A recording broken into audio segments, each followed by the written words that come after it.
ಎಲ್ಲ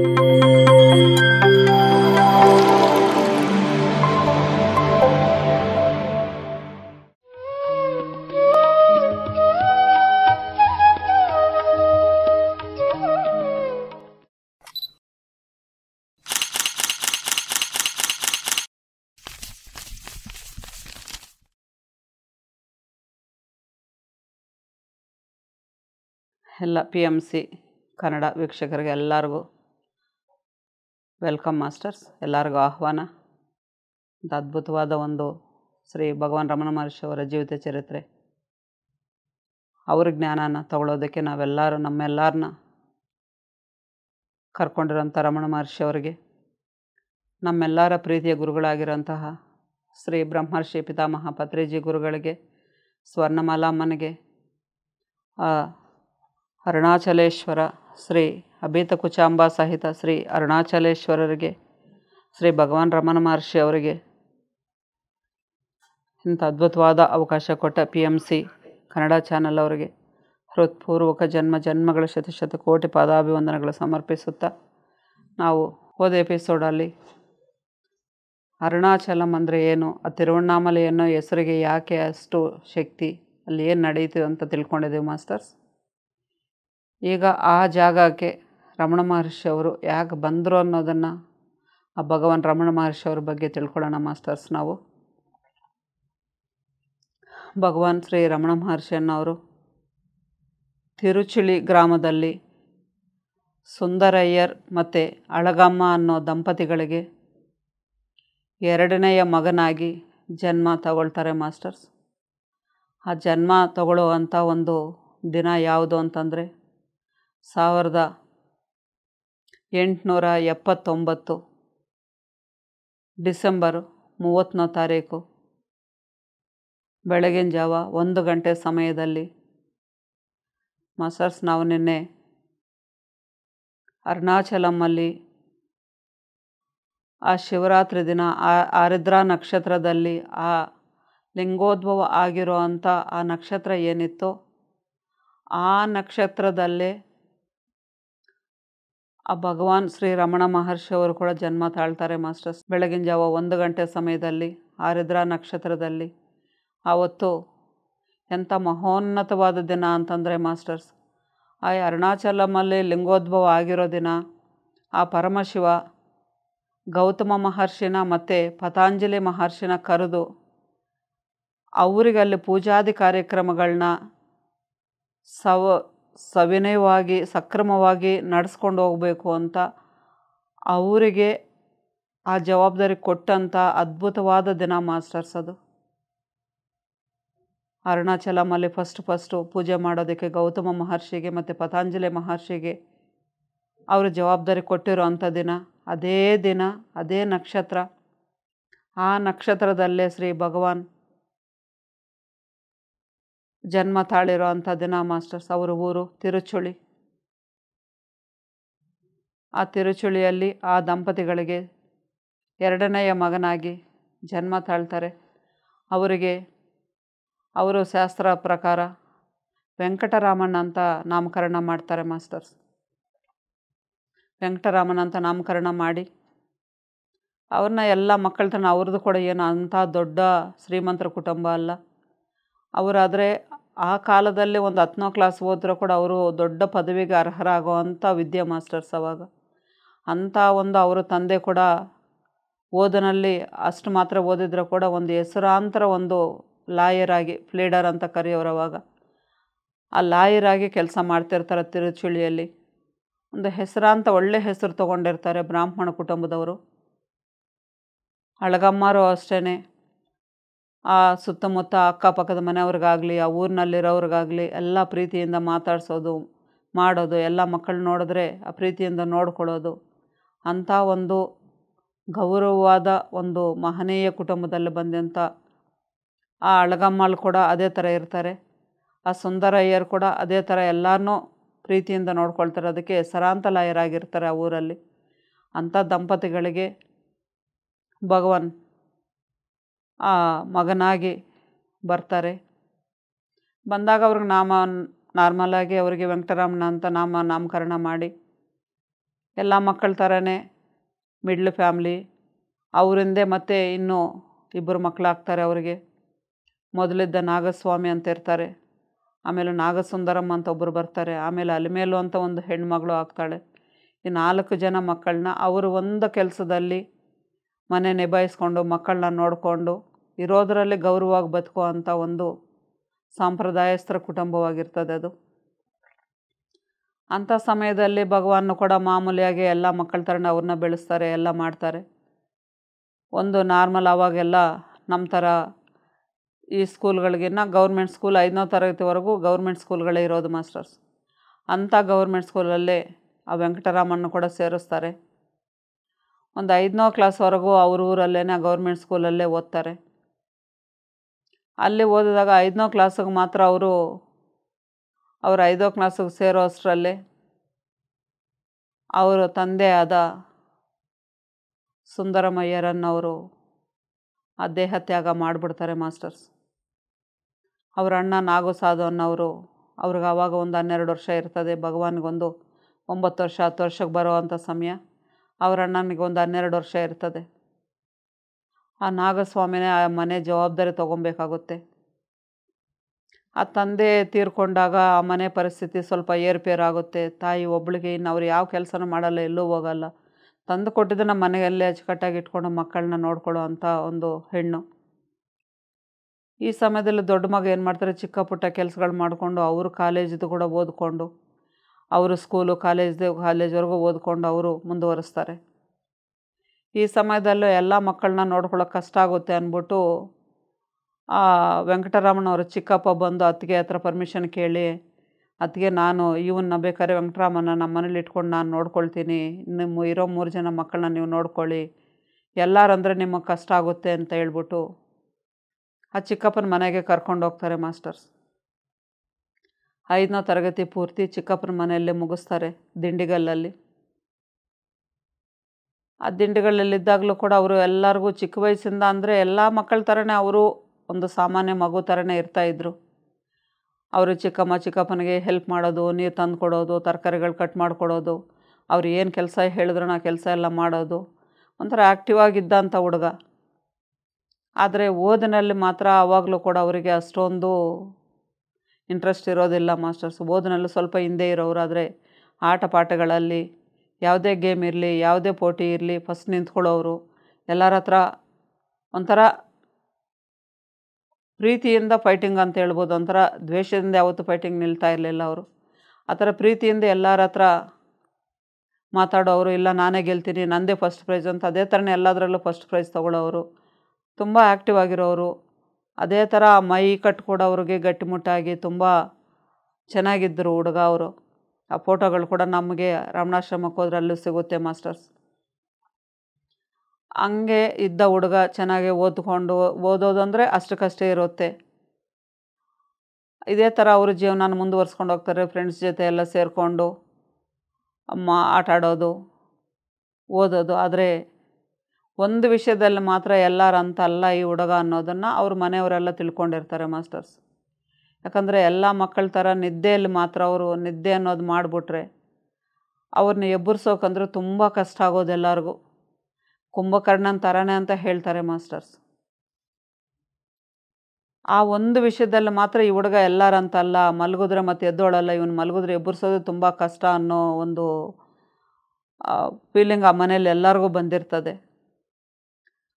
ಅದು ಬಿಟ್ಟು ಮತ್ತೆ ಅವ್ರ ಕೈಯಿಂದ ಏನು ಮಾಡಿದ್ರೆ ಕೂಡ ಅದು ಅದ್ಭುತವಾಗಿ ಆಗುತ್ತೆ, ಎಲ್ಲರಿಗೂ ಹೋಗುತ್ತೆ, ಯಾರಿಗೂ ಸಾಕಾಗಲ್ಲ ಅನ್ನೋ ಪದ ಬರಲ್ಲ ಅಂತ ಹೇಳ್ಬಿಟ್ಟು ಅವ್ರ ಚಿಕ್ಕಮ್ಮ ಯಾವಾಗಲೂ ನಿನ್ನ ಕೈ ಒಂದು ಚಿನ್ನದ ಕೈ ಕಣ, ಅವರು ತಮಿಳಲ್ಲಿ ಹೇಳೋರು, ತಂಗ ಕೈ ನಿಂದು,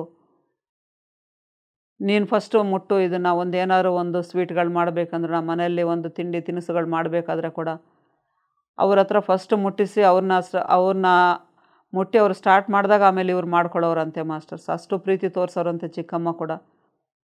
ಅವರು ಅದೇ ಥರ ಅವ್ರ ಮಕ್ಕಳ ಥರನೇ ಅಷ್ಟೇ ಪ್ರೀತಿಯಿಂದ ಅವ್ರ ಮನೇಲಿ ಇರ್ತಾಯಿದ್ರು. ಈ ಥರ 1 ವರ್ಷದ ಕಾಲ ಅವ್ರ ಮನೇಲಿರ್ತಾರೆ.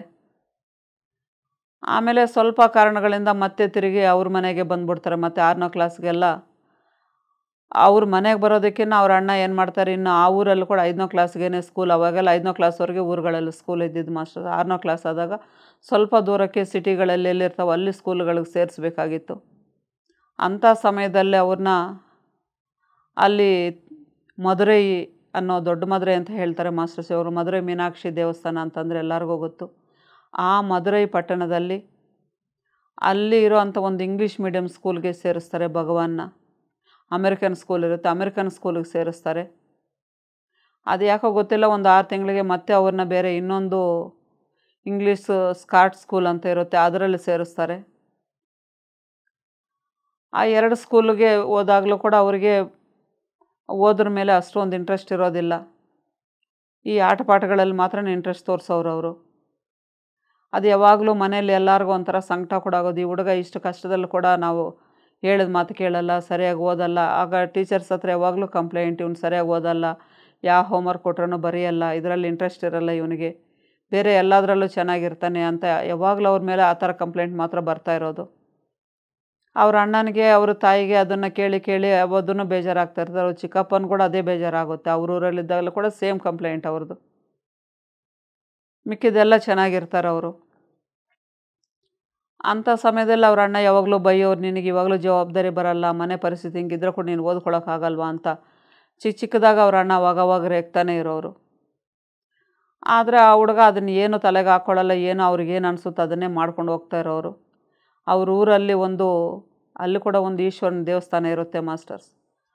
ಆ ದೇವಸ್ಥಾನಕ್ಕೆ ಹೋಗೋರು ಸಾಯಂಕಾಲ ಆದರೆ ಆ ನದಿ ಪಕ್ಕದಲ್ಲಿ ನದಿ ಇರ್ತದೆ, ಆ ನದಿಯಲ್ಲೆಲ್ಲ ಆಟ ಆಡೋರು, ಎಲ್ಲ ಹುಡುಗನ ಕರ್ಕೊಂಡು ಹೋಗೋರು, ಆಟ ಆಡೋರು. ಸಾಯಂಕಾಲ ಆಗಿದ ತಕ್ಷಣ ಆ ಸಂಧ್ಯಾ ಸಮಯದಲ್ಲಿ ಮಾತ್ರ ಅವರು ಅವ್ರದ್ದು ಒಂದು ಮುಂಜಿ ಮಾಡಿ ಅವ್ರಿಗೊಂದು ಗಾಯತ್ರಿ ಮಂತ್ರ ಹೇಳಿ ಒಂದು ಸಂಧ್ಯಾ ಸಮಯದಲ್ಲಿ ಒಂದು ಪ್ರಾರ್ಥನೆ ಮಾಡಬೇಕಾಗುತ್ತೆ ಮಾಸ್ಟರ್ಸ್ ಅವರು. ಅದನ್ನು ಮಾತ್ರ ಮರೀದರೇನೆ ಮಾಡೋರಂತೆ. ಎಷ್ಟೇ ಇದಿರಲಿ, ಅಲ್ಲ ನದಿಲಿ ನೀರಿರಲಿ ಇಲ್ಲದೇ ಇರಲಿ, ಸ್ವಲ್ಪ ಮಣ್ಣು ತೋಡಿಟ್ಬಿಟ್ರೆ ಸ್ವಲ್ಪ ನೀರೆಲ್ಲ ಬರೋದು ಮಾಸ್ಟರ್ಸ್. ಅಂಥ ನೀರನ್ನು ಕೂಡ ಸೇವ್ ಮಾಡಿಕೊಂಡು ಆ ನೀರಲ್ಲಿ ಕೂಡ ಸ್ನಾನ ಮಾಡಿ ಆ ಸಂಧ್ಯಾ ಸಮಯದ ಕಾರ್ಯಕ್ರಮ ಮಾತ್ರ ಪರಿಪೂರ್ಣವಾಗಿ ಮಾಡ್ಕೊಂಡು ಬರೋರವರು. ಅದರಲ್ಲಿ ಮಾತ್ರ ಕರೆಕ್ಟಾಗಿ ಫಾಲೋ ಮಾಡೋರು. ಈ ಓದಿನಲ್ಲಿ ಮಾತ್ರ ಸ್ವಲ್ಪ ಹಿಂದೆ ಬೀಳ್ತಾ ಇರ್ತಾರೆ. ಆ ಸಮಯದಲ್ಲಿ ಒಂದು ಸತಿ ರಜೆಗಳಿಗೆ ಮನೆಗೆ ಬಂದಿದ್ದಾಗ ಅವರು 6ನೇ ಕ್ಲಾಸಲ್ಲೇ ಮಾಸ್ಟರ್ಸ್. ಒಂದು ಸತಿ ಮನೆಯಲ್ಲಿ ಇದ್ದಾಗ ಅವರು ಊರಿಂದ ಯಾರು ನೆಂಟರು ಬರ್ತಾರೆ. ನೆಂಟರು ಬಂದಾಗ ಇವ್ರು ಮಾಮೂಲಿಯಾಗಿ ಹುಡುಗ ಅಲ್ವಾ, ಒಂದು 12 ವರ್ಷದ ಹುಡುಗ. ಆ ಹುಡುಗ ಬಂದಾಗ ಅವ್ರು ಬಂದಾಗ ಖುಷಿಯಿಂದ ಎಲ್ಲಿಂದ ಬಂದ್ರಿ ನೀವು, ಯಾವ ಕಡೆಯಿಂದ ಬಂದ್ರಿ ಅಂತ ಏನೋ ಖುಷಿಯಿಂದ ವಿಚಾರಿಸ್ತಾರೆ ಕ್ಷೇಮ ಸಮಾಚಾರಗಳನ್ನ. ಅವರು ಹೇಳ್ತಾರೆ, ನಾವು ಅರುಣಾಚಲಮಿಂದ ಬಂದ್ವಿ, ತಿರುವಣ್ಣಾಮಲೆಯಿಂದ ಬಂದ್ವಿ ಅಂತ ಹೇಳಿದಾಗ ಅವ್ರಿಗೆ ಒಂದು ಸೆಕೆಂಡ್ ಅದನ್ನು ಮಂತ್ರಮುಗ್ಧರ ಥರ ಆಗ್ಬಿಡ್ತಾರೆ ಮಾಸ್ಟರ್ಸ್. ಆ ಹೆಸರು ಕೇಳಿದ್ರೇ ಅವರೊಳಗಡೆ ಒಂದು ವೈಬ್ರೇಷನ್ನು, ಒಂಥರ ಮಂತ್ರಮುಗ್ಧರ ಥರ ಸ್ವಲ್ಪ ಹೊತ್ತು ನಿಂತ್ಕೊಂಡ್ಬಿಡ್ತಾರೆ. ನಿಂತ್ಕೊಂಡಾದಮೇಲೆ ಮತ್ತೆ ಅದನ್ನು ಅಷ್ಟು ದೊಡ್ಡದಾಗಿ ಏನು ತೊಗೊಳಲ್ಲ. ಅವ್ರು ಮತ್ತೆ ನಾರ್ಮಲಾಗಿ ಮಾತಾಡ್ಕೊಂಡು ಅವ್ರ ಜೊತೆ ಮಾತಾಡಿಕೊಂಡು ಅವ್ರ ಕೆಲಸಕ್ಕೆ ಅವ್ರು ಹೋಗ್ಬಿಡ್ತಾರೆ. ಇದೇ ಥರ ಮತ್ತೆ 1 ವರ್ಷ ಅವರು ಕಾಲ ಕಳೀತಾರೆ. ಕಾಲ ಕಳೆದಾಗಲೂ ಕೂಡ ಅವರಿಗೆ ಚಿಕ್ಕ ವಯಸ್ಸಿಂದ ಆ ನಿದ್ದೆ ಅನ್ನೋದು ಯಾವಾಗ ಇರ್ತಾರೆ, ಗಾಢ ನಿದ್ರೆಯಲ್ಲಿದ್ದಾಗೆಲ್ಲ ಆ ಅರುಣಾಚಲ ಅನ್ನೋ ಪದನೇ ಅವ್ರಿಗೆ ಯಾವಾಗಲೂ ಆ ಹೃದಯದಲ್ಲಿ ಕೇಳಿ ಬರೋದು ಮಾಸ್ಟರ್ಸ್ ಅವ್ರಿಗೆ. ಆ ಕೇಳಿ ಬಂದಾಗ ಅವ್ರಿಗೆ ಆ ನಿದ್ದೆಯಲ್ಲಿ, ಅದಕ್ಕೆ ಅವರು ಅಷ್ಟು ನಿದ್ದೆಯಲ್ಲೂ ಕೂಡ ಅವ್ರು ಗಾಢ ನಿದ್ದೆಯಲ್ಲಿ ಯಾಕಿರ್ತಾರೆ ಅಂದರೆ ಆ ತಂದೆ ಜೊತೆಗೆ ಅವರು ಅನುಸಂಧಾನವಾಗ್ಬಿಡ್ತಾ ಇದ್ರು ನಿದ್ದೆಯಲ್ಲಿ ಕೂಡ. ಅದಕ್ಕೆ ಇಲ್ಲೂ ಕೂಡ ಹೇಳ್ತಾರೆ ಮಾಸ್ಟರ್ಸ್, ಯಾವಾಗಲೂ ನಿದ್ದೆ ಮಾಡೋವ್ರನ್ನ ನಾವು ಸಡನ್ನಾಗಿ ಹೋಗ್ಬಿಟ್ಟು ದಡ ಅಂತ ಹೊಡೆಯೋದು, ಎಬ್ಬರಿಸೋದು, ಎದೋಳಿ ಟೈಮ್ ಆಯಿತು ಅಂತ ಮಾಡಿಸೋದು. ಮತ್ತು ನಮ್ಮಲ್ಲಿ ಕೂಡ ಎಷ್ಟೋ ಪೇರೆಂಟ್ಸ್ ಅವರು ಡ್ಯೂಟಿಗಳಿಗೆ ಹೋಗ್ಬೇಕು ಅಂದ್ಬಿಟ್ಟು ಮಕ್ಕಳನ್ನ, ಆ ಮಗು ಯಾಕೆ ಇಷ್ಟು ನಿದ್ದೆ ಮಾಡ್ತಾಯಿದೆ, ಯಾಕೆ ಎಬ್ಬರಿಸ್ರಿ ಎದ್ದೊಳಕ್ಕಾಗ್ತಿಲ್ಲ ಅಂತ ಗೊತ್ತಾಗಲ್ಲ, ಸಡನ್ನಾಗಿ ಎದ್ಬಿಟ್ಟು ಎದ್ದೋಳು ಅಂತ ಎಬ್ಬರಿಸಿ ಕೂರಿಸ್ಬಿಡ್ತೀವಿ ನಾವು, ಅವ್ರನ್ನ ಹೊಡೆದು ಕೂರಿಸ್ಬಿಡ್ತೀವಿ. ಆದರೆ ಯಾವ ಸ್ಥಿತಿಯಲ್ಲಿ ಯಾವ ಮಗುವಿದೆ ಅನ್ನೋದನ್ನು ನಮಗೆ ಗೊತ್ತಿಲ್ಲ ಮಾಸ್ಟರ್ಸ್. ಅದಕ್ಕೆ ಮಕ್ಕಳನ್ನ ಯಾವಾಗಲೂ ನಾವು ಆ ಊರ ಸ್ಥಿತಿಯಲ್ಲಿ ಆಲೋಚನೆ ಮಾಡಬೇಕು. ಈ ಮಗು ಏನು ಇಂಟ್ರೆಸ್ಟ್ ತೋರಿಸ್ತಾ ಇದೆ, ಇವನು ಯಾವುದ್ರ ಮೇಲೆ ಇದ್ದಾರೆ ಈ ಮಕ್ಕಳು, ಬುಕ್ ನೋಡಿದ್ರೆ ಇಂಟ್ರೆಸ್ಟ್ ತೋರಿಸ್ತಾರ, ಗೇಮ್ ನೋಡಿದ್ರೆ ಇಷ್ಟಪಡ್ತಾರ, ದೇವ್ರನ್ನ ನೋಡಿದ್ರೆ ಇಷ್ಟಪಡ್ತಾರ, ಇಲ್ಲ ಯಾರೋ ಒಂದು ದೊಡ್ಡವ್ರು ಬಂದರೆ ಅವ್ರನ್ನ ನೋಡೋ ನೋಟ, ಅವ್ರ ಹತ್ರ ಮಾತಾಡೋ ವಿಧಾನ ನಾವು ಸ್ವಲ್ಪ ಅಬ್ಸರ್ವ್ ಮಾಡಿದ್ರೆ ನಮ್ಮ ಮಕ್ಕಳಲ್ಲೂ ಕೂಡ ಇಂಥ ಯೋಗಿಗಳು ಎಷ್ಟೋ ಜನ ನಮ್ಮ ಮನೆಗಳಲ್ಲಿದ್ದಾರೆ ಮಾಸ್ಟರ್ಸ್. ಆದರೆ ನಮಗೆ ಆ ತಿಳ್ಕೊಳ್ಳೋ ಅಂಥ ಶಕ್ತಿ ಜ್ಞಾನ ಎರಡೂ ಇಲ್ದಿರೋ ಕಾರಣ ಏನು ಮಾಡ್ತೀವಿ, ಕಾಂಪಿಟೇಷನ್ ಲೈಫಲ್ಲಿ ಮಕ್ಕಳನ್ನ ಬೆಳಗ್ಗೆ 7 ಗಂಟೆಗೆ ಆಟೋ ಬರುತ್ತೆ ಅಂದರೆ 6:30 ಎಬ್ಬರಿಸ್ಬಿಟ್ಟು ಅದು ದಡ ಅಂತ ಕಿರಿಚಿ ಮಾಡಿ ಎದ್ದೋಳು ಫಸ್ಟ್ ಎದ್ದೋಳು, ಟೈಮ್ ಆಯ್ತು ಎದ್ದೋಳು ಅಂತ ಬಲವಂತವಾಗಿ ಏನಾದ್ರು ಹಾಲು ಕುಡಿಸಿ ತಿಂಡಿ ಕೊಟ್ಟು ಕಳಿಸ್ಬಿಡ್ತೀವಿ. ಆದರೆ ಯಾಕೆ ಅವ್ರು ನಿದ್ದೆಯಲ್ಲಿ ಇರ್ತಾರೆ? ಇಲ್ಲ ನೀನು ಇದನ್ನೇ ಓದಬೇಕು, ಇದನ್ನೇ ಮಾಡಬೇಕು ಅಂತ ಫೋರ್ಸ್ ಮಾಡ್ತೀವಿ. ಅವ್ರಿಗೇನು ಇಷ್ಟ ಕಷ್ಟಗಳು ನಾವು ನೋಡ್ಕೊಳ್ಳಲ್ಲ. ಎದುರು ಮನೆ ಹುಡುಗ ಇಂಜಿನಿಯರ್ ಹೋದ್ರೆ ನಮ್ಮ ಹುಡುಗನ ಇಂಜಿನಿಯರ್ ಆಗಬೇಕು ಅಂದ್ಕೊಳ್ತೀವಿ. ಇನ್ನೊಬ್ಬರು ಮಕ್ಕಳಾರು ಡಾಕ್ಟರ್ ಆದರೆ ನಮ್ಮ ಮಗನೂ ಡಾಕ್ಟರ್ ಆಗಬೇಕು, ಪ್ರಿಸ್ಟೇಜ್ ನೋಡ್ತೀವಿ ನಾವು. ಅದರಲ್ಲಿ ಯಾರಿಗೋಸ್ಕರ ಯಾವ ಪ್ರಿಸ್ಟೇಜ್ಗೋಸ್ಕರ ಬಂದಿಲ್ಲ ಮಾಸ್ಟರ್ಸ್. ನಾವು ಅರ್ಥ ಮಾಡ್ಕೊಬೇಕಾಗಿರೋ ಜೀವನನ ಇದು ಆಧ್ಯಾತ್ಮಿಕತೆಯೇ ಬೇಕಾಗಿಲ್ಲ. ಇವು ಅರ್ಥ ಮಾಡ್ಕೊಬೇಕಂದ್ರೆ ಸ್ವಲ್ಪ ತಾಳ್ಮೆಯಿಂದ ನಮ್ಮ ಮಕ್ಕಳನ್ನ ನಾವು ಗಮನ ಇಟ್ಟು ನೋಡಿದ್ರೆ, ಅದಕ್ಕೆ ಪ್ರತಿ ಸಾರಿ ಹೇಳೋರು, ನೀವು ಮಕ್ಕಳ ಹತ್ರ ಕಲಿಯೋದು ತುಂಬ ಇದೆ. ಮಕ್ಕಳ ಹತ್ರ ಅವ್ರು ಕೇಳೋ ಕ್ವಶನ್ಗಳಿಗೆ ನೀವು ಆನ್ಸರ್ ಮಾಡಿ ಫಸ್ಟು. ನಿಮಗೆ ಗೊತ್ತಿಲ್ಲ ಅಂತ ಅವ್ರನ್ನ ದಬಾಯಿಸ್ಬಿಡ್ಬೇಡಿ. ಅವ್ರಿಗೆ ಕೇಳಿದ ಕ್ವಶನ್ನ ಸ್ವಲ್ಪ ಹೊತ್ತು ನೀವು ತಾಳ್ಮೆಯಿಂದ ಕೇಳ್ಕೊಳ್ಳಿ. ಬೇಕಾದ್ರೆ ಹುಡುಕಿ, ನೀವು ಅದು ಆನ್ಸರ್ ಹುಡುಕಿ, ನಿಮ್ಗಾದರೆ ಆನ್ಸರ್ ಹುಡುಕಿ. ಇಲ್ಲಾಂದರೆ ಸಮಾಧಾನವಾಗಿ ಅವ್ರ ಹತ್ರ ಮಾತಾಡಿ. ಯಾಕಂದರೆ ಪ್ರತಿಯೊಂದು ಮಗುವು ಒಂದು ಗುರುಗಳೇ ಈ ಭೂಮಿಗೆ ಬಂದಿರೋದು ಮಾಸ್ಟರ್ಸ್. ಇದನ್ನು ಎಷ್ಟೋ ಸತಿ ಸರ್ ಕೂಡ ಹೇಳ್ತಾರೆ, 1999ರಿಂದ ಈಗ ಭೂಮಿ ಮೇಲಿರೋ ಪ್ರತಿಯೊಂದು ಮಗುವು ಕೂಡ, ಅದು ಸ್ಲಮ್ಮಲ್ಲಿರ್ಬೋದು, ರೌಡಿ ಮಕ್ಕಳಾಗಿರ್ಬೋದು, ಒಂದು ಏನೋ ಕೆಟ್ಟ ವ್ಯವಹಾರಗಳಾಗಿರೋಂಥ ಮಕ್ಕಳಾಗಿರ್ಬೋದು, ರಾಜಕೀಯದ ಮಕ್ಕಳಾಗಿರ್ಬೋದು, ಆದರೆ ಎಲ್ಲ ಮಕ್ಕಳು ಕೂಡ ಒಂದೊಂದು ಯೋಗಿನೇ ಈ ಭೂಮಿಗೆ ಇಳಿದಿದ್ದಾರೆ ಮಾಸ್ಟರ್ಸ್. ಭೂಲೋಕ ಅಂದರೆ ಸಾಮಾನ್ಯವಾಗಿರುವಂಥ ಲೋಕ ಅಲ್ಲ. ಅದೇ ಥರ ನಾವು ಕೂಡ ಸಾಮಾನ್ಯರು ಯಾರೂ ಭೂಮಿಗೆ ಬಂದಿಲ್ಲ. ಈ ಸತ್ಯಗಳು ತಿಳ್ಕೊಳ್ಳೋದಕ್ಕೆ ಇವಾಗ ಆಧ್ಯಾತ್ಮಿಕತೆ ಇಷ್ಟು ಮುಂದುವರಿತಾ ಇದೆ ಮಾಸ್ಟರ್ಸ್. ಸ್ವಲ್ಪ ತಾಳ್ಮೆಯಿಂದ ನಾವು ನೋಡೋದನ್ನು ಸರಿಯಾಗಿರೋ ನೋಡಿದಾಗ ನಮಗೆ ಈ ವಿಷಯಗಳು ಅರ್ಥ ಮಾಡ್ಕೊಬೋದು ನಾವು. ಆ ಥರ ಪ್ರತಿಯೊಂದು ಮಗು ಕೂಡ ಒಂದು ಯೋಗಿನೇ ಜನ್ಮ ತಾಳಿ ಬಂದಿದ್ದಾರೆ ಈ ಭೂಲೋಕ ಉದ್ಧಾರ ಮಾಡೋಕ್ಕೋಸ್ಕರ. ಈ ಭೂಮಿ ಅಸೆಷನ್ ಆಗಬೇಕು ಅಂತಂದರೆ ಆ ಗುರುಗಳೆಲ್ಲರೂ ಬರಬೇಕಾಗಿರೋ ಸಮಯ ಇದು. ನಾವು ಸತ್ಯಲೋಕ ಅನ್ನೋದು ಏನು ಸ್ಟಾರ್ಟ್ ಆಗಿದೆಯೋ, ಕಲಿಯುಗ ಸತ್ಯಯುಗಕ್ಕೆ ಮಧ್ಯದಲ್ಲಿ ಸಂಧಿಯುಗದಲ್ಲಿ ನಾವೆಲ್ಲ ಇದ್ದೀವಿ ಮಾಸ್ಟರ್ಸ್. ಈ ಸಂಧಿಯುಗದಲ್ಲಿ ಇದನ್ನು ಚೇಂಜ್ ಮಾಡಬೇಕು ಅಂದರೆ, ಇದನ್ನು ಸರಿಯಾಗಿ ಬ್ಯಾಲೆನ್ಸ್ ಮಾಡಬೇಕು ಅಂದರೆ ಅಂಥ ಗುರುಗಳೆಲ್ಲರೂ ಈ ಭೂಮಿಗೆ ಇಳಿದಿದ್ದಾರೆ ಮಾಸ್ಟರ್ಸ್. ಜನ್ಮ ತಾಳಿ ಬರೋಕ್ಕಾಗದಿರೋರು ವಾಕಿನ್ಗಳಾಗ್ತಾಯಿದ್ದಾರೆ, ಒಬ್ಬರ ಕಡೆಯಿಂದ ಚಾನಲಿಂಗ್ ಆಗ್ತಾಯಿದ್ದಾರೆ. ಯಾವ ರೀತಿಲಿ ಆ ಕೆಲಸ ಮಾಡಿ ಈ ಭೂಮಾತೆಯನ್ನು ಕಾಪಾಡಬೇಕು, ಭೂಮಿಯಲ್ಲಿ ಸರಿಯಾದ ಒಂದು ಸತ್ಯನ ಕಾಪಾಡಬೇಕು ಅನ್ನೋ ಒಂದು ವಿಷಯಕ್ಕೆ ಎಷ್ಟೋ ಹಾಸ್ಟೆಲ್ ಮಾಸ್ಟರ್ಸ್ ಕಷ್ಟಪಡ್ತಾಯಿದ್ದಾರೆ ಮಾಸ್ಟರ್ಸ್. ಇಂಥ ಜನ್ಮ ತಾಳಿ ಬಂದರೆ ಎಷ್ಟೋ ಮಕ್ಕಳು ನಮ್ಮ ಮನೆಗಳಲ್ಲಿ ನಮ್ಮ ಮುಂದೆ ಕೂಡ ಇದ್ದಾರೆ.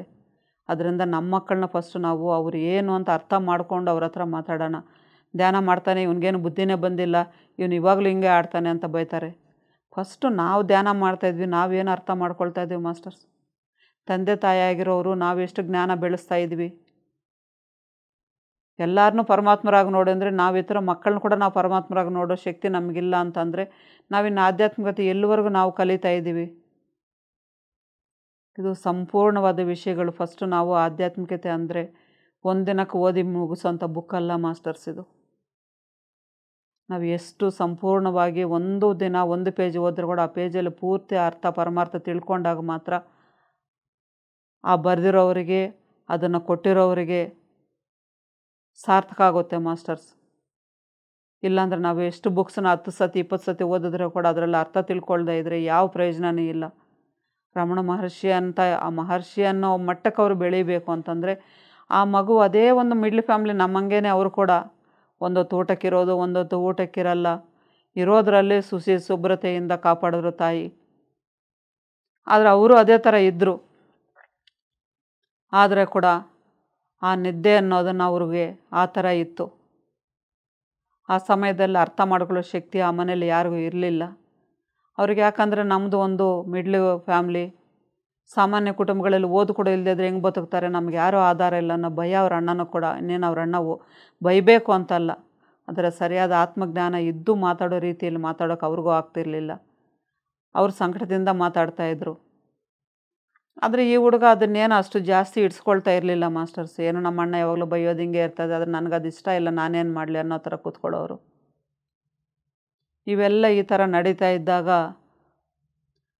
1895ರಲ್ಲಿ ಆ ನೆಂಟರು ಮನೆಗೆ ಬರೋದು. ಆ ನವಂಬರ್ ತಿಂಗಳಲ್ಲಿ ಅವರು ಮನೆಗೆ ಬರ್ತಾರೆ. ಬಂದಾಗ ಇವರು ಅದನ್ನು ವಿಷಯ ಕೇಳ್ತಾರೆ. ಕೇಳಿದಾಗ ಅವ್ರನ್ನ ಅರುಣಾಚಲಂ ಅಂದಾಗ ಅವರು ಒಂದು 5 ನಿಮಿಷ ಅವರು ಮಂತ್ರಮುಗ್ಧರಾಗಿ ಹಂಗೇ ನಿಂತ್ಕೊಂಡ್ಬಿಡ್ತಾರೆ. ಮತ್ತು ಅವ್ರನ್ನ ಅವರೇ ಸಮಾಳಿಸ್ಕೊಂಡು ಸರಿ ಬಿಡು ಅಂದ್ಕೊಂಡು ಹೋಗ್ಬಿಡ್ತಾರೆ ನಾರ್ಮಲಾಗಿ. ಈ ಮಧ್ಯದಲ್ಲಿ ಅವರ ಇಂಗ್ಲೀಷ್ ಸ್ಕೂಲಲ್ಲಿ ಏನಿರ್ತಾರೆ ಇವರಿಗೆ ಅದ್ರ ಮೇಲೆ ಏನು ಆಸಕ್ತಿ ಇರೋದಿಲ್ಲ. ಆ ಸಮಯದಲ್ಲಿ ಅವರಿಗೆ ಪೆರಿಯ ಪುರಾಣಂ ಅಂತ ಒಂದು ಬುಕ್ ಇದೆ ಮಾಸ್ಟರ್ಸ್ ತಮಿಳಲ್ಲಿ. ಅದನ್ನು ತೆಲುಗುಗೆ ಇವಾಗ ಒಬ್ಬರು ಮೇಡಮು ಅರುಣಾಚಲ ಮಾಧವಮ್ಮ ಅಂತ ಅದನ್ನು ತೆಲುಗಲ್ಲಿ ಟ್ರಾನ್ಸ್ಲೇಟ್ ಮಾಡ್ತಾಯಿದ್ದಾರೆ. ಆದರೆ ಕನ್ನಡಕ್ಕೆ ಇನ್ನೂ ಬಂದಿದೆಯಾ ಇಲ್ವೋ ನನಗೆ ಗೊತ್ತಿಲ್ಲ, ಅದು ವಿಚಾರ ತಿಳ್ಕೊಬೇಕದು. ಅದರಲ್ಲಿ ಬಂದು 63 ನಾಯನ್ಮಾರ್ಗಳು ಅಂತ ತಮಿಳಲ್ಲಿ ಹೇಳ್ತಾರೆ ಮಾಸ್ಟರ್ಸ್. ನಮ್ಮ ಕನ್ನಡದಲ್ಲಿ ಅಂತಂದರೆ 63 ಒಂದು ಈ ವಾಚಕರು ಇರ್ತಾರೆ.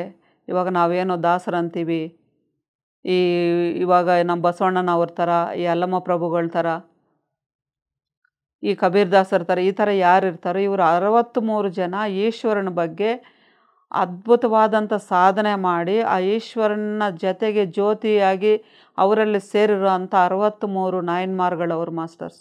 ಆ ಭಕ್ತಿ ಅಂತಂದರೆ ಅದು ಸಾಮಾನ್ಯದ ಭಕ್ತಿ ಅಲ್ಲ. ಅವರು ಒಬ್ಬೊಬ್ಬರು ಒಂದೊಂದು ದೇವಸ್ಥಾನ ಸೃಷ್ಟಿ ಮಾಡಿ ಆ ದೇವಸ್ಥಾನಗಳಲ್ಲಿ ಆ ಎನರ್ಜಿನ ತುಂಬಿಸಿ ಇವತ್ತಿಗೂ ಆ ದೇವಸ್ಥಾನಗಳು ಅತ್ಯದ್ಭುತವಾಗಿ ನಡೀತಾ ಇರೋವಂಥ ದೇವಸ್ಥಾನಗಳನ್ನ ಸೃಷ್ಟಿ ಮಾಡಿರೋರೆ ಆ 63 ಒಂದು ಭಕ್ತಿ, ಆ ಭಕ್ತರು ಅಂತ ಹೇಳ್ಬೋದು. ಅವ್ರು ನಾಯನ್ಮಾರ್ಗಳು ಅಂತ ಅವ್ರಿಗೊಂದು ಹೆಸರು ಕೊಟ್ಟು ಒಂದು ಗೌರವಾದ ಪದಗಳು ಕೊಟ್ಟಿದ್ದಾರೆ ಮಾಸ್ಟರ್ಸಲ್ಲಿ. ನಮ್ಮಲ್ಲಿ ಕೂಡ ಆ ಥರದವರು ಎಷ್ಟೋ ಜನಗಳು ನಾವು ನೋಡ್ಬೋದು. ಇವಾಗ ಅಕ್ಕಮಹಾದೇವಿ ಅನ್ಬೋದು, ಬಸವಣ್ಣನವರಾಗಿರ್ಬೋದು, ಅಲ್ಲಮ್ಮ ಪ್ರಭುಗಳಾಗಿರ್ಬೋದು, ವಿವೇಕಾನಂದರು, ಈ ಥರ ಇರ್ತಾರಲ್ಲ ಮಾಸ್ಟರ್. ಈ ಥರದವ್ರಿಗೆ ಆ ಥರ ಹೆಸರಿಟ್ಟು ಅವರು ಭಕ್ತಿ ಮಾರ್ಗದಲ್ಲಿ ಅಷ್ಟು ಅದ್ಭುತವಾಗಿ ಸಾಧನೆ ಮಾಡಿರೋ ಅಂಥವರು ಆ 63 ಜನ. ಇವರಿಗೆ ಆ ಪೆರಿಯ ಪುರಾಣಂ ಅನ್ನೋದರಲ್ಲಿ ಆ ಒಂದು ಹಾಳೆ ಇವ್ರ ಕೈಗೆ ಸಿಗುತ್ತೆ ಮಾಸ್ಟರ್ಸ್. ರಮಣ ಮಹರ್ಷಿ ಈ ವೆಂಕಟರಾಮಣ್ಣ ಅನ್ನೋ ಹುಡುಗನಿಗೆ ಆ ಪೆರಿಯ ಪುರಾಣಂ ಅನ್ನೋದನ್ನು ಎಲ್ಲೋ ಅವ್ರ ಮನೆಗಳಲ್ಲೋ ಎಲ್ಲೋ ಇದ್ದಿದ್ದು ಒಂದೇ ಒಂದು ಪೇಜ್ ಅವ್ರ ಕೈಗೆ ಸಿಗುತ್ತೆ. ಆ ಪೇಜಲ್ಲಿ ಅವರು 63 ನಾಯನ್ಮಾರ್ಗಳಿರೋ ಫೋಟೋ ಅವ್ರ ಹತ್ರ ಇರುತ್ತೆ. ಅವ್ರದ್ದು ಏನು ಮಾಡಿದ್ರೆ ಅಂದರೆ ಚಿಕ್ಕದಾಗಿ ಅವ್ರ ಬಗ್ಗೆ ಇನ್ಫಾರ್ಮೇಷನ್ ಕೊಟ್ಟಿರೋಂಥ ಪೇಜ್ ಅದು ಅವ್ರ ಕೈಗೆ ಸಿಕ್ಕಿದಾಗ ಅವ್ರಿಗೆ ಆ ಪೇಜ್ ನೋಡಿದಾಗ ಅವ್ರ ಬಗ್ಗೆ ಎಲ್ಲ ಓದಿದಾಗ ಅವರೊಳಗಡೆ ಏನೋ ಒಂದು ಆತಂಕ, ಏನೋ ಒಂದು ಸಂತೋಷ, ಅದು ಮಾತಲ್ಲಿ ಹೇಳ್ಕೊಳ್ಳೋಕೆ ಆಗದಿರೋಂಥ ಅನುಭವ. ಇವರು ಇಷ್ಟು ಸಾಧನೆ ಮಾಡಿದಾರಾ, ಇವರಷ್ಟು ಸಾಧನೆ ಮಾಡೋಕ್ಕೆ ನನ್ನ ಕೈಲಾಗುತ್ತಾ, ನಾನು ಈ ಥರ ಆಗ್ತೀನಾ ಅನ್ನೋ ಒಂದು ಸಂಕಟ ಅವರಲ್ಲಿ ಶುರುವಾಗುತ್ತೆ. ಆವತ್ತಿಂದ ಏನು ಮಾಡ್ತಾರಂದರೆ ಮಾಸ್ಟರ್ಸ್ ಅವರು ಇಲ್ಲಿ ಟೀಚರ್ಸು ಕಂಪ್ಲೇಂಟ್ ಮಾಡ್ತಾ ಇರ್ತಾರೆ, ಇಲ್ಲಿ ಮನೆಯಲ್ಲೂ ಅಣ್ಣ ಬೈತಾ ಇರ್ತಾರೆ. ಎಲ್ಲರೂ ಹೇಳಿದ್ರು ಕೂಡ ಅವ್ರು ಅದಕ್ಕೆ ಮುಂಚೆ ಮಧುರೈ ದೇವಸ್ಥಾನಕ್ಕೆ ಹೋದ್ರೆ ಕೂಡ ಫ್ರೆಂಡ್ಸ್ ಜೊತೆ ಹೋಗೋರು, ಅಮ್ಮನ ದರ್ಶನ ಮಾಡಿಕೊಂಡು ಏನೋ ಮಾಮೂಲಿಯಾಗಿ ನಾವು ಹೋಗ್ತೀವಲ್ಲ, ಇವಾಗ ನಾವು ಹೋಗ್ಬಿಟ್ಟು ದೇವ್ರ ದರ್ಶನ ಆಗಲಿಲ್ಲ ಅಂತ ದೇವ್ರ ದರ್ಶನ ಮಾಡ್ಕೊಂಡು ಬರ್ತೀವಲ್ಲ, ಆ ಥರ ದರ್ಶನ ಮಾಡ್ಕೊಂಡು ಬಂದ್ಬಿಡೋರಂತೆ. ಆದರೆ ದೇವಸ್ಥಾನಕ್ಕೆ ಹೋಗೋ ಅಭ್ಯಾಸ ಇತ್ತು. ಆದರೆ ಅವ್ರು ಏನಕ್ಕೆ ಹೋಗ್ತಾರೋ ಗೊತ್ತಿಲ್ಲ, ಅವ್ರಿಗೆ ಹೋಗೋದು ದರ್ಶನ ಮಾಡ್ಕೊಂಡು ಅಮ್ಮನ ನೋಡಿದ್ವು ಅನ್ನೋ ಖುಷಿಯಿಂದ ವಾಪಸ್ ಬರೋರಂತೆ. ಆದರೆ ಆ ಪೇಪರ್ ಯಾವತ್ತು ಅವ್ರ ಕೈಗೆ ಸಿಕ್ತೋ, ಇವರು ಯಾವತ್ತು ಬಂದ ನೆಂಟರು ಅರುಣಾಚಲಮ್ಮನ ಪದ ಹೇಳ್ಬಿಟ್ಟು ಹೋದ್ರು, ಆವಾಗಲಿಂದ ಅವರಲ್ಲಿ ಬೇರೆ ಒಂಥರ ಆಸಕ್ತಿ ಹುಟ್ಟುತ್ತೆ ಮಾಸ್ಟರ್ಸ್. ಆ ಪೇಪರ್ ನೋಡಿದಾಗಲಿಂದ ಪ್ರತಿದಿನ ಆವತ್ತಿಂದ ಫ್ರೆಂಡ್ಸನ್ನ ಬಿಟ್ಬಿಡ್ತಾರೆ, ಆಟ ಪಾಠಗಳು ಬಿಟ್ಬಿಡ್ತಾರೆ, ಯಾರ ಜೊತೆ ಆ ಗೇಮ್ಗಳು ಆಡೋದೇ ಇಲ್ಲ, ಓದೋದ್ರಲ್ಲಿ ಮೊದಲೇ ಇಂಟ್ರೆಸ್ಟ್ ಇಲ್ಲ, ಮತ್ತು ಯಾರ ಜೊತೆ ಮಾತುಕತೆ ಕಮ್ಮಿ ಮಾಡಿಬಿಡ್ತಾರೆ. ಆಮೇಲೆ ಊಟದ ವಿಷಯದಲ್ಲಿ ಅದಕ್ಕೆ ಮುಂಚೆ ಇದರಲ್ಲಿ ಇದು ಉಪ್ಪು ಖಾರ ಏನು ನೋಡಬೇಕಂದ್ರೂ ಕೂಡ ಆ ಹುಡುಗನೇ ಕರೆಯೋರು ಎಲ್ಲರೂ. ಇವರಾದರೆ ಸರಿಯಾಗಿ ಮಾತಾಡ್ತಾರೆ, ಸರಿಯಾಗಿ ಹೇಳ್ತಾರೆ ಅಂತ, ರುಚಿ ನೋಡು, ಇದು ಹೆಂಗಿದೆ ನೋಡು ಅಂತ ಹೇಳಿ ಎಲ್ಲರೂ ಮಾಡೋರಂತೆ. ಆದರೆ ಆವತ್ತಿಂದ ಏನು ಮಾಡ್ತಾರೆ, ಯಾವ ಊಟ ಕೊಟ್ಟರೆ ಇದರಲ್ಲಿ ಏನಿದೆ ಏನಿಲ್ಲ ಏನೋ ಅದ್ರ ಬಗ್ಗೆ ಒಂದು ಕಾಮೆಂಟು ಇರಲ್ಲ ಮಾಸ್ಟರ್ಸ್. ಮೌನ ಅನ್ನೋದನ್ನು ಅಲ್ಲಿಂದನೇ ಸ್ಟಾರ್ಟ್ ಮಾಡಿಬಿಡ್ತಾರೆ. ಏನು ಕೊಟ್ಟರೆ ಅದನ್ನು ಏನೋ ಕಣ್ಣು ಮುಚ್ಕೊಂಡು ತಿಂದಂಗೆ ಎಲ್ಲೋ ಪರಧ್ಯಾನದಿಂದ ಆ ಊಟ ಮಾಡಿ ಮುಗಿಸ್ಬಿಡೋದು. ಯಾರು ಮಾತಾಡ್ತಾಯಿದ್ರೂ ಕೂಡ ಎಲ್ಲೋ ನೋಡ್ಕೊಂಡು ಅವ್ರ ಪಾಟಿಗೆ ಅವ್ರು ಹೋಗ್ಬಿಡೋದು. ಆ ಆಟಗಳಿಗೆ ಮತ್ತೆ ಆಟಗಳಿಗೆ ಹೋಗೋದು ಬಿಟ್ಬಿಟ್ರು. ಆ ದೇವಸ್ಥಾನ ಹತ್ರ ಅದಕ್ಕೆ ಮುಂಚೆ ರಾತ್ರಿಯಲ್ಲಿ ಕೂಡ 8 ಗಂಟೆ 9 ಗಂಟೆಯಲ್ಲಿ ಕೂಡ ಮನೇಲಿ ಗೊತ್ತಿಲ್ಲದ್ರೂ ಊಟ ಮುಗಿಸ್ಕೊಂಡು ಕೂಡ ಮನೇಲಿ ಗೊತ್ತಿಲ್ಲದ್ರೂ ಕೂಡ ಹುಡುಗರೆಲ್ಲ ಸೇರಿಬಿಟ್ಟು ಆ ನದಿ ತೀರದಲ್ಲಿ ಆಟ ಆಡೋರಂತೆ. ಅಂಥವರು ಆ ಹುಡುಗರ ಸಹವಾಸ ಬಿಟ್ಬಿಡ್ತಾರೆ. ಅವತ್ತಿಂದ ಸ್ಕೂಲ್ಗೆ ಹೋಗೋದಕ್ಕೂ ಅವ್ರಿಗೆ ಅಷ್ಟೊಂದು ಆಸಕ್ತಿ ಇರೋದಿಲ್ಲ. ಪ್ರತಿದಿನ ಆದರೆ ಸ್ಕೂಲ್ಗೆ ಹೋಗೋ ನೆಪದಲ್ಲಿ ಮಧುರೈ ದೇವಸ್ಥಾನಕ್ಕೆ ಹೋಗ್ಬಿಡೋರಂತೆ ಮಾಸ್ಟರ್ಸ್. ಆ ಮಧುರೈ ದೇವಸ್ಥಾನಕ್ಕೆ ಹೋಗ್ಬಿಟ್ಟು ಆ ಮಧುರೈ ಮೀನಾಕ್ಷಮ್ಮ ನಟರಾಜನ್ ಆ ಸುಂದರ ಮೂರ್ತಿಯನ್ನು ಈಶ್ವರನ ಮುಂದೆ ನಿಂತ್ಕೊಂಡು ಅಲ್ಲಿ ಪ್ರತಿಯೊಂದು ತಮಿಳ್ನಾಡಲ್ಲ ಈಶ್ವರನ ದೇವಸ್ಥಾನಗಳಲ್ಲಿ ಈ 63 ನಾಯನ್ಮಾರ್ಗಳ ಒಂದು ವಿಗ್ರಹಗಳು ಎಲ್ಲ ಕಡೆ ಪ್ರತಿಷ್ಠಾಪನೆ ಮಾಡಿದ್ದಾರೆ ಮಾಸ್ಟರ್ಸ್. ಎಲ್ಲ ಕಡೆ ದೊಡ್ಡ ದೊಡ್ಡ ದೇವಸ್ಥಾನಗಳೆಲ್ಲ ನಾವು ಎಲ್ಲಿ ಹೋದ್ರೂ ನೋಡ್ಬೋದು ಅವ್ರನ್ನ. ಆ ಊ ಆ ಊರನ್ನ ಇಟ್ಕೊಂಡು ಅವರ ಅಮ್ಮನ ಮುಂದೆ ಹೋಗಿ ನಿಂತ್ಕೊಂಡ್ಬಿಟ್ಟು ಅವರು ಬೇಡಿದ್ದು ಏನು ಗೊತ್ತಾ ಮಾಸ್ಟರ್ಸ್? ಅಮ್ಮ ಮೀನಾಕ್ಷಿ ತಾಯಿ, ಸುಂದರಮೂರ್ತಿ, ಈ 63 ನಾಯನ್ಮಾರ್ಗಳ ಭಕ್ತಿಯಲ್ಲಿ ಒಂದೇ 1% ಭಕ್ತಿ ಆದರೂ ನನ್ನ ಕರುಣಿಸು ತಂದೆ. ಅವರ ದಾರಿಯಲ್ಲಿ ನಿಮ್ಮನ್ನು ಸೇರೋದಕ್ಕೆ 1% ಭಕ್ತಿ ನನ್ನ ಕರುಣಿಸು ತಂದೆ, ನನ್ನ ಕರುಣಿಸು ತಾಯಿ ಅಂತ ನಿಂತ್ಕೊಂಡು ಇದೊಂದು ಆಲೋಚನೆ ಮಾತ್ರ ಅವ್ರಿಗೆ ಮನಸ್ಸಲ್ಲಿ ಬರೋದಂತೆ.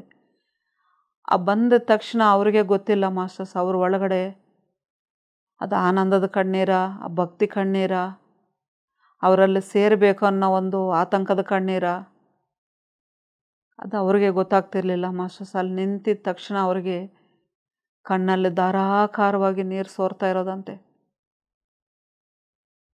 ಅವ್ರಿಗೆ ಎಷ್ಟೊತ್ತು ನಿಂತ್ಕೊಳ್ತಾರೋ ಗೊತ್ತಿಲ್ಲ. ಅಲ್ಲಿ ಅಮ್ಮನ ಮುಂದೆ ನಿಂತ್ಕೊಂಡು ಆ ಕಣ್ಣೀರು ಸೋರ್ತಾ ಇದ್ದರೆ ಅದರಲ್ಲಿ ಯಾವ ಸುಖ ದುಃಖ ಆಸೆ ಸಂತೋಷ ಏನೂ ಇರಲ್ಲ. ಒಂದು ಆ ನಿರ್ವಾಣ ಸ್ಥಿತಿ ಅಂತ ಏನು ಹೇಳ್ತೀವೋ ನಾವು, ಸಮಾಧಿ ಸ್ಥಿತಿ ಅಂತ ಏನು ಹೇಳ್ತೀವೋ, ಆ ಸ್ಥಿತಿಗೆ ಹೋಗ್ಬಿಟ್ಟು ಆ ಕಣ್ಣಲ್ಲಿ ಮಾತ್ರ ಧಾರಾಕಾರವಾಗಿ ನೀರು ಸೋರೋದಂತೆ ಮಾಸ್ಟರ್ಸ್. ಇದರಿಂದ ನಾವು ಕೂಡ ಏನು ಕಲಿಬೇಕು ಅಂದರೆ ಮಾಸ್ಟರ್ಸ್, ಭಕ್ತಿ ಶ್ರದ್ಧೆ ಅನ್ನೋದನ್ನು ನಾವು ಧ್ಯಾನ ಮಾಡ್ತಾ ಇದ್ವಿ. ಅದ್ಭುತವಾದ ಗುರುಗಳು ನಮಗೂ ಸಿಕ್ಕಿದ್ದಾರೆ. ಅಂಥ ಗುರುಗಳು ಹೇಳಿರೋ ಪದಗಳನ್ನ ಹೃದಯದಿಂದ ಕೇಳಿ, ಆ ಹೃದಯದಿಂದ ಶ್ರದ್ಧೆಯಿಂದ ಆ ಪದಗಳನ್ನ ಹಿಡ್ಕೊಂಡು ಆ ಧ್ಯಾನದಲ್ಲಿ ಕೂತಿದ್ದಾಗ ಆ ಗುರುವಿಗೆ ಸರ್ವದಾ ಸಮರ್ಪಣೆಯಾಗಿ ಮನಸ್ಸ ವಾಚ ಕರ್ಮಣ ನಾವು ಮಾಡೋ ಪ್ರತಿ ಕೆಲಸ ಗುರುಗಳಿಗೆ ಸಮರ್ಪಣೆ ಮಾಡಿದಾಗ ಗುರುವು ಸಾಕ್ಷಾತ್ ಈಶ್ವರನ ಪ್ರತಿ ಸ್ವರೂಪನೇ ಮಾಸ್ಟರ್ಸ್. ಆ ಗುರು ಎಲ್ಲಿಂದನೋ ಬರಲ್ಲ, ಈಶ್ವರನೇ ಪ್ರತಿ ಸಾರಿ ರೂಪ ತಾಳೋಕ್ಕಾಗಲ್ಲ. ಒಂದೊಂದು ಗುರು ರೂಪದಲ್ಲಿ ಒಂದೊಂದು ಅವತಾರ ತಾಳಿ ಬರ್ತಾ ಇದ್ದಾರೆ. ಯಾಕಂದರೆ ನಾವೆಲ್ಲರೂ ಅವ್ರ ಮಕ್ಕಳು. ನಾವು ಕೂಡ ಆ ಪೂರ್ಣಾತ್ಮದಿಂದ ಬಂದಿರೋ ಅಂಥ ಪವಿತ್ರವಾದ ಮಕ್ಕಳು ಮಾಸ್ಟರ್ಸ್. ಯಾರು ಇಲ್ಲಿ ಮನುಷ್ಯರಾಗಿ ಹುಟ್ಟಿದ್ವಿ ಅಂದ ತಕ್ಷಣ ನಾವೇನೋ ಸಾಮಾನ್ಯ ಮನುಷ್ಯರಲ್ಲ. ನಮಗೂ ಕೂಡ ಅಷ್ಟೇ ಶಕ್ತಿ ಇದೆ. ಅದನ್ನು ತೋರಿಸೋದಕ್ಕೆ ಗುರುಗಳ ರೂಪದಲ್ಲಿ ಬಂದಿರೋದು ಆ ಈಶ್ವರ.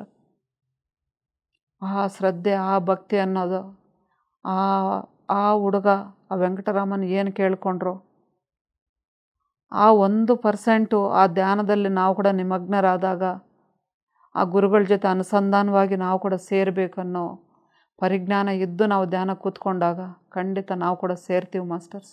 ಈ ಥರ ಆ ಹುಡುಗ ಆವತ್ತಿಂದ ಪೂರ್ತಿ ನಿಮಗ್ನರಾಗ್ಬಿಡ್ತಾರೆ. ಯಾವುದ್ರ ಮೇಲೆ ಆಸಕ್ತಿ ಇರಲ್ಲ, ಮನೆಗೆ ಬಂದ್ರೂ ಯಾವ ಮಾತುಕತೆ ಇರಲ್ಲ. ಇದೆಲ್ಲ ನೋಡಿ ಏನು ಮಾಡ್ತಾರಂದರೆ ಆ ಟೀಚರ್ಸು ಒಂದನೇ ಇಂಗ್ಲೀಷು ಬುಕ್ಕಲ್ಲಿ ಒಂದು ಸಬ್ಜೆಕ್ಟ್ ತೊಗೊಂಡು ಒಂದು ಪೇರನ ನೀನು 3 ಸತಿ ಇದನ್ನು ಬರ್ಕೊಂಡು ಬಾ, ನೀನು ಎಷ್ಟು ಹೇಳಿದ್ರೂ ಕೇಳ್ತಾ ಇಲ್ಲ ಅಂತ ಸ್ಟ್ರಿಕ್ಟಾಗೇ ಹೇಳ್ತಾರೆ. ಅವ್ರ ಅಣ್ಣನಿಗೂ ಕಂಪ್ಲೇಂಟ್ ಕಳಿಸಿರ್ತಾರೆ, ಇವ್ರು ಎಷ್ಟು ಹೇಳಿದ್ರೂ ಕೇಳ್ತಾ ಇಲ್ಲ, ನೀವು ಸ್ವಲ್ಪ ನೋಡ್ಕೊಳ್ಳಿ ಅಂತ. ಸರಿ, ಇವರು ಮನೆಗೆ ಬರ್ತಾರೆ. ಅವರು ಮಾಮೂಲು ಸ್ಥಿತಿನೇ ಊಟ ಗೀಟ ಮಾಡಿರ್ತಾರೆ, ಎಲ್ಲ ಮಾಡ್ಕೊತಾರೆ. ಬೆಳಗ್ಗೆ ಎದ್ದುಬಿಟ್ಟು ಬೆಳಗ್ಗೆ ಬೇಗ ಎದ್ದೋಳು ಅಭ್ಯಾಸ ಇರ್ತದೆ ಅವ್ರಿಗೆ. ಎಬ್ಬರಿಸಿರ್ತಾರೆ, ಎದ್ದು ಕೂತ್ಕೊಂಡು ಬರೆಯೋಣ ಅಂತ ಹೋಗ್ತಾರೆ. 2 ಸತಿ ಬರೀತಾರೆ ಮಾಸ್ಟರ್ಸ್. 3ನೇ ಸತಿ ಬರೀಬೇಕು ಅಂತ ಕೂತ್ಕೊಂಡಾಗ ಸಡನ್ನಾಗಿ ಅವ್ರಿಗೆ ಗೊತ್ತಿಲ್ಲ, ಪೆನ್ನು ಬುಕ್ ಪಕ್ಕಕ್ಕೆ ಇಟ್ಬಿಟ್ಟು ಸಡನ್ನಾಗಿ ಕಣ್ಣು ಮುಚ್ಕೊಂಡ್ಬಿಟ್ಟು ಸಮಾಧಿ ಸ್ಥಿತಿಗೆ ಹೋಗ್ಬಿಡ್ತಾರೆ. ಅವ್ರ ಸ್ಥಿತಿಲಿ ಅವ್ರು ಇರೋದಿಲ್ಲ. ಅಣ್ಣನಾದ ನಾಗಸ್ವಾಮಿ ಅವರು ಬೇರೆ ಅವ್ರ ಕೆಲಸ ಮಾಡ್ಕೊತ ಈ ಹುಡುಗನ ಅಬ್ಸರ್ವ್ ಮಾಡ್ತಾ ಇರ್ತಾರೆ. ಇವರು ಆ ಥರ ಕಣ್ಣು ಮುಚ್ಕೊಂಡು ಕೂತಿದ ತಕ್ಷಣ ಅವ್ರಿಗೆ ಸಿಟ್ಟು ಬಂದ್ಬಿಡುತ್ತೆ. ಎಂದಿಗಿಂತ ಇನ್ನೂ ಜಾಸ್ತಿ ಸಿಟ್ಟು ಬಂದ್ಬಿಟ್ಟು ಜೋರಾಗೆ ಬೈಯೋಕ್ಕೆ ಶುರು ಮಾಡ್ತಾರೆ. ಇಂಥವನಿಗೆ ಈ ಓದು ಈ ಪಾಠಗಳೆಲ್ಲ ಆಗಬೇಕು, ಸ್ಕೂಲೆಲ್ಲ ಯಾಕೆ ಬೇಕು, ಮನೆ ಮಠ ಎಲ್ಲ ಯಾಕೆ ಬೇಕು ಇಂಥವನಿಗೆ, ಇಷ್ಟೆಲ್ಲ ಹೇಳ್ತಾ ಇದ್ರು ಕೂಡ ಜವಾಬ್ದಾರಿ ಇಲ್ಲ, ಬರೆಯೋದು ಬಿಟ್ಬಿಟ್ಟು ಕಣ್ಣು ಮುಚ್ಕೊಂಡು ಕೂತ್ಕೊಳ್ತೀಯಲ್ಲ ನೀನು, ಯಾವಾಗಲೂ ನಿದ್ದೆನ ನಿಂದು ಅನ್ನೋ ಥರ ಅವರು ಈ ಥರ ಬೈದ್ರೆ ಮಕ್ಕಳು ಎಚ್ಚೆತ್ಕೊಳ್ತಾರೆ ಅಂತ ನಾವೇನು ಅಜ್ಞಾನದಲ್ಲಿ ನಾವೇನು ಅಂದ್ಕೊಳ್ತೇವೆ, ಅದೇ ಥರ ಅವ್ರ ಅಣ್ಣ ಕೂಡ ಅಂದ್ಕೊಂಡು ಜೋರಾಗೆ ಬೈದ್ಬಿಡ್ತಾರೆ. ಆ ಬೈದಾಗ ಸಮಾಧಿ ಸ್ಥಿತಿಯಿಂದ ನಿಧಾನವಾಗಿ ಆಚೆಗೆ ಬಂದಿದ್ದೇನೆ ಅವರು ಆ ಎನ್ಲೈಟ್ಮೆಂಟ್ ಅನ್ನೋದನ್ನು ಯಾವ ಸಮಯದಲ್ಲಿ ಯಾರಿಗೆ ಯಾವ ರೂಪದಲ್ಲಿ ಆಗುತ್ತೋ ಗೊತ್ತಿಲ್ಲ ಮಾಸ್ಟರ್ಸ್. ಆ ಸೆಕೆಂಡಲ್ಲಿ ಅವ್ರಿಗೂ ಅನಿಸುತ್ತೆ. ಅಷ್ಟು ದಿನ ಅವ್ರ ಅಣ್ಣ ಸುಮಾರು ದಿನಗಳಿಂದನೇ ಬೈತಾ ಇದ್ದಾರೆ ಈ ಪದಗಳೆಲ್ಲ, ಆದರೆ ಅವರು ಯಾವತ್ತೂ ಅದನ್ನ ತಲೆಗೆ ಹಾಕ್ಕೊಳ್ತಾ ಇರಲಿಲ್ಲ. ಆದರೆ ಆವತ್ತು ಅದನ್ನೆಲ್ಲ ಕೇಳಿದಾಗ 1 ಸೆಕೆಂಡ್ ಸಮಾಧಾನವಾಗಿ ಕಣ್ಣು ಬಿಟ್ಟಿದ್ದೇನೆ. ಆ ಬುಕ್ ಕಡೆ, ಅವ್ರ ಅಣ್ಣನ ಕಡೆ, ಮನೆ ಕಡೆ ಎಲ್ಲ ನೋಡ್ಬಿಟ್ಟು, ಹೌದಲ್ವಾ, ನನಗೆ ಯಾಕೆ ಬೇಕು ಈ ಮನೆ, ಈ ಓದು ನನಗೆ ಯಾಕೆ ಬೇಕು, ಇದೆಲ್ಲ ಯಾಕೆ ನನಗೆ ಬೇಕಾಗಿತ್ತು ಅಂದ್ಕೊಳ್ತಾ ಇರೋ ಸಮಯದಲ್ಲೇ ಅರುಣಾಚಲಂ ಅನ್ನೋದು ಮತ್ತೆ ಮನದಲ್ಲಿ ಬರುತ್ತೆ ಮಾಸ್ಟರ್ಸ್ ಅವ್ರಿಗೆ. ಅದು ಬಂದಿದ್ದ ತಕ್ಷಣ ನೇರ ಎದ್ದು ಹೋಗ್ತಾರೆ, ರೂಮ್ ಒಳಗಡೆ ಹೋಗ್ತಾರೆ. ಅಲ್ಲಿ ಅವ್ರದ್ದು ಹಳೇದು ಒಂದು ಅಟ್ಲಾಸ್ ಇರುತ್ತೆ, ಅಟ್ಲಾಸಲ್ಲಿ ನೋಡ್ಕೊತಾರೆ ಅರುಣಾಚಲಂ ಅನ್ನೋದು ಎಲ್ಲಿ ಬರುತ್ತೆ, ಟ್ರೈನಲ್ಲಿ ಹೋದರೆ ಎಲ್ಲಿವರೆಗೂ ಹೋಗ್ಬೋದು, ಎಲ್ಲಿ ಇಳ್ಕೊಂಡ್ರೆ ಈಸಿ ಆಗುತ್ತೆ ಅನ್ನೋ ಥರ ಅಂದ್ಕೊಳ್ತಾರೆ. ಅದು ನೋಡಿಕೊಂಡು ಬರ್ತಾರೆ. ಬಂದ್ಬಿಟ್ಟಿದ್ದೇನೆ ನಿರ್ಧಾರ ಮಾಡಿಬಿಡ್ತಾರೆ ಮಾಸ್ಟರ್ಸ್. ಆ ಸೆಕೆಂಡಲ್ಲೇ ನಿರ್ಧಾರ ಮಾಡ್ತಾರೆ ಅವರು. ತುಂಬ ಟೈಮ್ ತೊಗೊಳ್ಳಲ್ಲ ಆ ಟೈಮಲ್ಲಿ. ಬಂದ್ಬಿಟ್ಟು ಅಣ್ಣನವರು ಹೇಳ್ತಾರೆ, ಎಲ್ಲ ರೆಡಿ ಆಗಿಬಿಟ್ಟು ನನಗಿವತ್ತು ಸ್ಕೂಲಲ್ಲಿ ಸ್ಪೆಷಲ್ ಕ್ಲಾಸ್ ಇದೆ, ನಾನು ಬೇಗ ಸ್ಕೂಲ್ಗೆ ಹೋಗಬೇಕು, ಹೊರಡ್ತಾ ಇದ್ದೀನಿ ಅಂತಾರೆ. ಅವ್ರ ಅಣ್ಣನಿಗೇನೋ ಬೈದಿದ್ದಕ್ಕೇನೋ ಪರವಾಗಿಲ್ಲ, ಹುಡುಗ ಏನೋ ತಿದ್ಕೊಂಡಿದ್ದಾನೆ ಅನ್ನೋ ಥರ, ಸರಿ ಹೆಂಗೋ ಬೇಗ ಹೋಗ್ತಾ ಇದೆಯಾ, ಅಲ್ಲಿ ನಾನು 5 ರೂಪಾಯಿ ಇಟ್ಟಿದ್ದೀನಿ ಟ್ರಂಕಲ್ಲಿ, ಅದನ್ನು ತೊಗೊಂಡೋಗ್ಬಿಟ್ಟು ನಾನು ಕಾಲೇಜ್ ಫೀಸು ಕಟ್ಟಬೇಕು, ಕಾಲೇಜ್ ಫೀಸ್ ಕಟ್ಬಿಟ್ಟು ನೀನು ಸ್ಕೂಲ್ಗೆ ಹೋಗು ಅಂತಾರೆ. ಹೇಳಿದಾಗ ಅವರು ಆಗ ಮನಸ್ಸಲ್ಲಿ ಅಂದ್ಕೊಂಡ್ರು, ಓ ಇದು ಕೂಡ ಭಗವದ್ದು ಒಂದು ದೇವರ ಒಂದು ಕೃಪಾ ಕಟಾಕ್ಷ, ನಮಗೆ ನೋಡು ಈ ಥರ ಕೂಡ ಸಹಾಯ ಮಾಡಿದೆ. ಯಾಕಂದರೆ ಆ ಟ್ರೈನ್ಗೆ ಹೋಗ್ಬೇಕಾದ್ರೆ ಅವ್ರ ಹತ್ರ ದುಡ್ಡಿಲ್ವಲ್ಲ ಮಾಸ್ಟರ್ಸ್. ಓ ಈಶ್ವರ ನೀನು ಈ ಥರ ದಯೆ ತೋರಿಸಿದ್ಯಾ ನನಗೆ ಅಂತ ಅಂದ್ಕೊಂಡು ಅಲ್ಲಿ ಹೋಗ್ತಾರೆ. ಆ ಟ್ರಂಕ್ ತೆಗೆದುಬಿಟ್ಟು 5 ರೂಪಾಯಿ ತೊಗೊಳ್ತಾರೆ. ಅಲ್ಲೇ ಒಂದು ವೈಟ್ ಪೇಪರ್ ಇದ್ದರೆ ತೊಗೊಳ್ತಾರೆ. ಆ ಪೇಪರ್ ತೊಗೊಂಡು ಅಲ್ಲಿ ಲೆಟ್ರ್ ಬರೆಯೋಕ್ಕೆ ಶುರು ಮಾಡ್ತಾರೆ ಮಾಸ್ಟರ್ಸ್. ಅಲ್ಲಿ ಲೆಟ್ರ್ ಬರೆದಾಗ, ನಾನು ನನ್ನ ತಂದೆಯನ್ನು ಹುಡುಕೊಂಡು ಹೋಗ್ತಾ ಇದ್ದೀನಿ, ನನ್ನ ತಂದೆಯ ಕರೆಯ ಮೇರೆಗೆ ನಾನು ಇಲ್ಲಿಂದ ಹೊರಡ್ತಾ ಇದ್ದೀನಿ, ಇವನ್ನ ಯಾರೂ ಹುಡುಕಬೇಕಾಗಿರೋ ಅವಶ್ಯಕತೆ ಇಲ್ಲ. ಅಲ್ಲಿ ಸ್ಟಾರ್ಟಿಂಗಲ್ಲಿ ಏನು ಮಾಡ್ತಾರೆ ಮಾಸ್ಟರ್ಸ್, ನಾನು ನನ್ನ ತಂದೆಯನ್ನು ಹುಡುಕೊಂಡು ಹೋಗ್ತಾ ಇದ್ದೀನಿ ಅಂತಾರೆ. ಆ 2 ಲೈನ್ ಬರೋಷ್ಟರಲ್ಲೇ ಇದನ್ನು ಯಾರೂ ಹುಡುಕೋ ಅವಶ್ಯಕತೆ ಇಲ್ಲ, ಇದು ಒಂದು ಒಳ್ಳೆ ಕೆಲಸಗಳಿಗಾಗಿ ಇಲ್ಲಿಂದ ಹೊರಡ್ತಾ ಇದೆ ಅಂತ ಹೇಳ್ಬಿಟ್ಟು, ಈ 5 ರೂಪಾಯಲ್ಲಿ 2 ರೂಪಾಯಿ ಇಲ್ಲೇ ಇಟ್ಟಿರ್ತೀನಿ, 3 ರೂಪಾಯಿ ನಾನು ತೊಗೊಂಡಿದ್ದೀನಿ, ಕ್ಷಮೆ ಇರಲಿ ಅಂತ ಹೇಳ್ಬಿಟ್ಟು ಲಾಸ್ಟಲ್ಲಿ ಅವರು ಸೈನ್ ಮಾಡೋದಿಲ್ಲ ಮಾಸ್ಟರ್ಸಲ್ಲಿ. ಯಾಕಂದರೆ ಸ್ಟಾರ್ಟಿಂಗಲ್ಲಿ ನಾನು ಅನ್ನೋದು ಒಂದು ಪದ ಬಂತು, ಲಾಸ್ಟಿಗೆ ಇದು ಸೆಂಟ್ರಿಗೆ ಬರೋಷ್ಟರಲ್ಲಿ ಇದು ಅಂದರು. ಇದು ಅಂದರೆ ಅವರ ದೇಹನ ಇದು ಅಂತಾರೆ ಮಾಸ್ಟರ್ಸ್. ಆವತ್ತೇ ಅವ್ರ ಹೆಸರು ಎಲ್ಲ ಮರ್ತೋಗ್ತಾರೆ ಅವರು. ಲಾಸ್ಟಿಗೆ ಬರೋಷ್ಟರಲ್ಲಿ ಆ ಇದು ಅನ್ನೋದು ಕೂಡ ಏನಂತ ಸೈನ್ ಮಾಡಬೇಕು, ಏನಂತ ಮಾಡ್ತಾರೆ, ಏನೂ ಮಾಡಲ್ಲ. ಅದೊಂದು ಸಿಂಗಲ್ ಲೈನ್ ಹಾಕ್ಬಿಟ್ಟು ಬಿಟ್ಬಿಡ್ತಾರೆ. ಅಲ್ಲಿ ಯಾವ ಸೈನು ಹಾಕಲ್ಲ, ಅವ್ರಿಗೆ ಯಾವ ಹೆಸರು ಏನು ಇಲ್ಲ ಇಲ್ಲಿ ಅನ್ನೋದನ್ನು ನಿರ್ಧಾರ ಮಾಡಿಬಿಡ್ತಾರೆ ಮಾಸ್ಟರ್ಸ್. ಈ ಥರ ಹೇಳ್ಬಿಟ್ಟು ಮನೆಯಿಂದ ಹೊರಡ್ತಾರೆ ಮಾಸ್ಟರ್ಸ್. ಇಲ್ಲಿಗೆ ಈ ರಮಣ ಮಹರ್ಷಿಯನ್ನು, ವೆಂಕಟರಾಮಣ್ಣನೋ ಚಿಕ್ಕ ಹುಡುಗನ ಒಂದು ಆಧ್ಯಾತ್ಮಿಕ ಪ್ರಯಾಣನ ಇವತ್ತಿನ ಈ ಎಪಿಸೋಡು ಇಲ್ಲಿಗೆ ಮುಗಿಸೋಣ ಮಾಸ್ಟರ್ಸ್. ಬರೋ ಎಪಿಸೋಡಲ್ಲಿ ಮತ್ತು ಅವ್ರ ಮುಂದಿನ ಪ್ರಯಾಣ ಯಾವ ಮಾರ್ಗದಲ್ಲಿ ಯಾವ ಥರ ಪ್ರಯಾಣ ಮಾಡಿ ಅವ್ರ ತಂದೆನ ಸೇರಿಕೊಳ್ತಾರೆ ಅನ್ನೋ ಒಂದು ವಿಭಾಗನ ನಾವು ನೋಡೋಣ. ಇಂಥ ಅದ್ಭುತವಾದ ಅವಕಾಶ ಕೊಟ್ಟ ನಮಗೆ ಈ ಜ್ಞಾನ ತಿಳಿಸೋದಕ್ಕೆ ನಮ್ಮನ್ನು ಸೆಲೆಕ್ಟ್ ಮಾಡಿಕೊಂಡ ಭಗವಾನ್ ಶ್ರೀ ರಮಣ ಮಹರ್ಷಿ ಅವರಿಗೆ ಇಂಥ ಅದ್ಭುತವಾದ ವೇದಿಕೆ ಕೊಟ್ಟು ನಮ್ಮೆಲ್ಲರನ್ನೂ ಇಲ್ಲಿ ತಿಳ್ಕೋದಕ್ಕೆ ಅವಕಾಶ ಮಾಡಿಕೊಟ್ಟ PMC ಕನ್ನಡ ಚಾನಲ್ ಅವರಿಗೆ, ಇಲ್ಲಿರೋ ಟೆಕ್ನಿಕಲ್ ಟೀಮ್ ಎಲ್ಲರಿಗೂ ಹೃತ್ಪೂರ್ವಕ ಕೃತಜ್ಞತೆಗಳು, ಧನ್ಯವಾದಗಳು ತಿಳಿಸ್ತಾ ಇದ್ದೀನಿ ಮಾಸ್ಟರ್ಸ್. ಇದನ್ನು ವೀಕ್ಷಿಸ್ತಿರುವ ಎಲ್ಲ ಆತ್ಮ ಬಂಧುಗಳಿಗೂ ಆತ್ಮಪೂರ್ವಕ ಪ್ರಣಾಮಗಳನ್ನ ಸಲ್ಲಿಸ್ತಾ ಇದ್ದೀನಿ ಮಾಸ್ಟರ್ಸ್. PMC ಕನ್ನಡ ಚಾನೆಲ್ ಅನ್ನು ಲೈಕ್ ಮಾಡಿ, ಶೇರ್ ಮಾಡಿ, ಸಬ್ಸ್ಕ್ರೈಬ್ ಮಾಡಿ ಮತ್ತು ಮಾಡಿಸಿ. ಎಲ್ಲರಿಗೂ ಧನ್ಯವಾದಗಳು.